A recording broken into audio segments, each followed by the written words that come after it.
And without further ado, we're going to be talking about stainless steel jacketed and single wall tanks today. So for the agenda, we're going to find out where to find it on Sigma's website, define the type of equipment it is and how and where customers use tanks in their production lines, favorite manufacturers, industries that utilize tanks, and questions and key points when talking to clients and customers. So where to find on our website, go down to buy equipment and processing equipment. From there, you'll find tank stainless steel, and you'll pick our two main subcategories, jacketed tanks and single wall tanks. So I thought it was important to talk about what makes stainless steel stainless steel. Why is it so important to our industry? So stainless steel is comprised of ferrous steel and alloyed with about a minimum of 10.5% chromium. This is what gives it its shine and the corrosion resistance.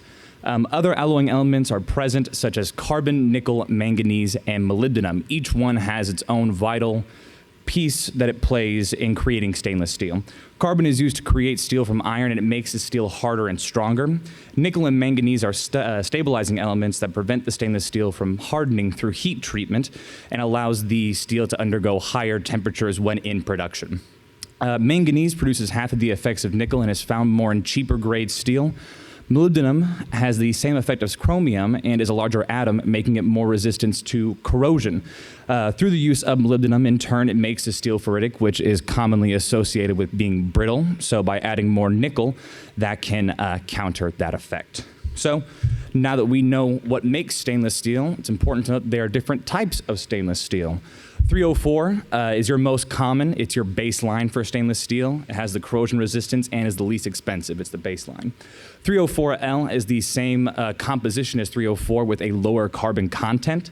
This puts the steel at a higher risk for intergranular corrosion. And then we have 316.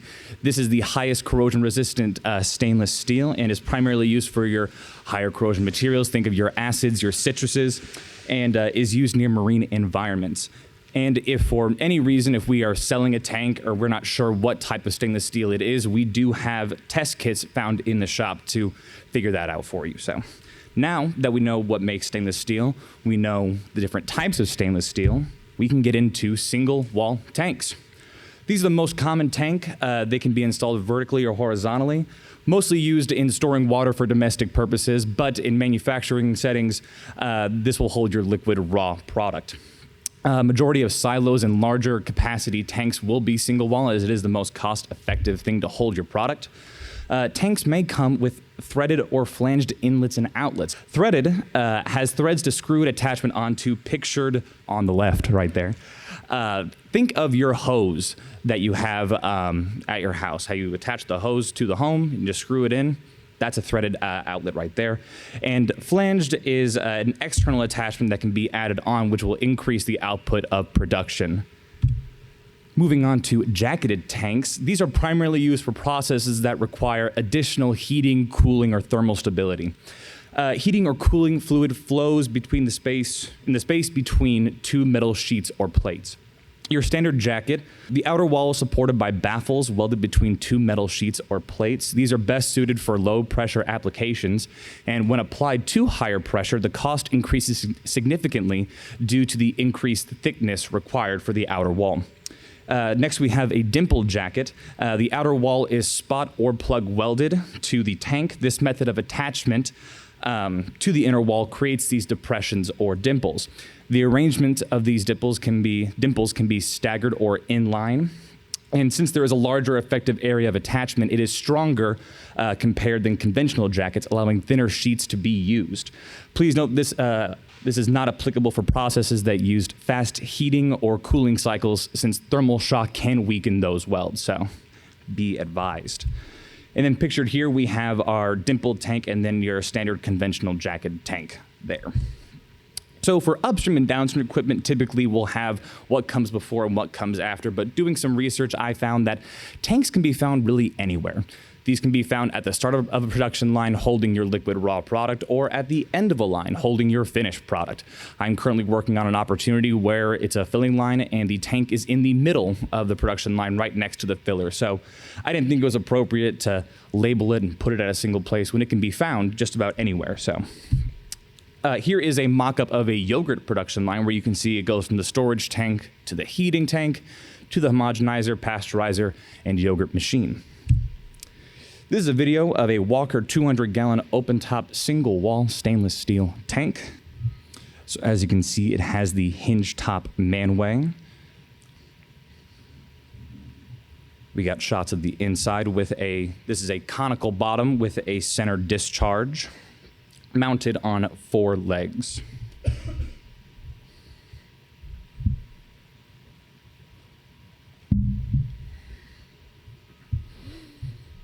So moving on, some featured manufacturers that we have are Mueller, Waukesha Cherry Burrell, and DCI. So some benefits and features I learned about this. Some tanks may come with an RTD. It's a resistance temperature detector. Essentially what this is, it's a big thermometer. You can sit there and funnel this through on the inside of your tank to see what the temperature currently is. This can also be attached to whatever is maintaining or setting the temperature. So imagine you are tempering chocolate, or you have some kind of product that has to maintain a certain temperature. This will allow you to know what that temperature is and how to set it to that throughout processing.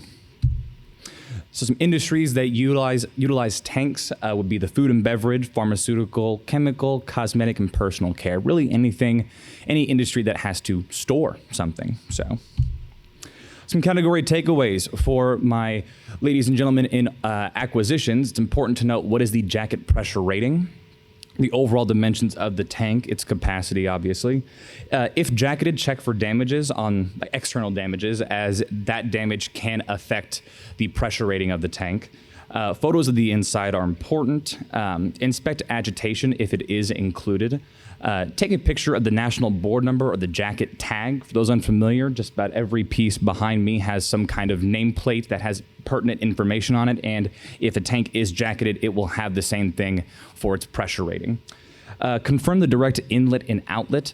Many tanks may have many inlets and outlets, but it is important to dictate which one is your main inlet and outlet. How is product getting in and getting out?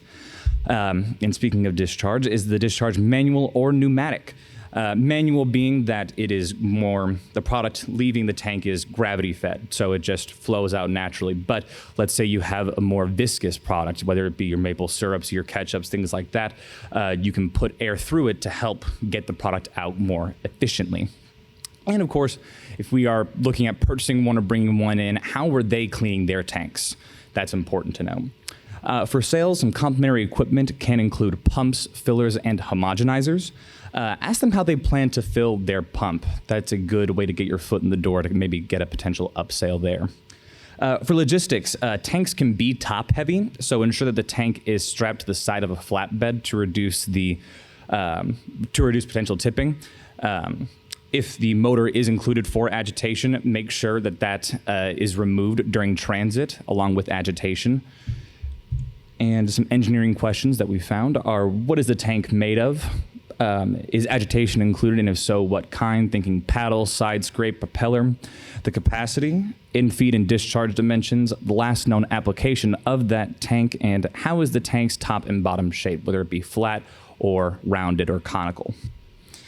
For our Sigma-owned example, we have E11040. This is a DCI 445-gallon single-wall stainless steel tank.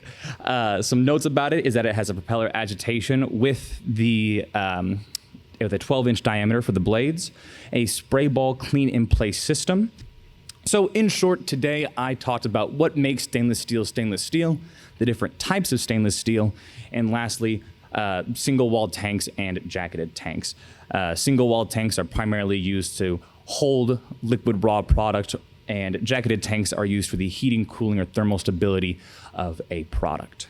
So, that being said, that concludes my presentation. Do we have any questions, comments, concerns? I'm all ears.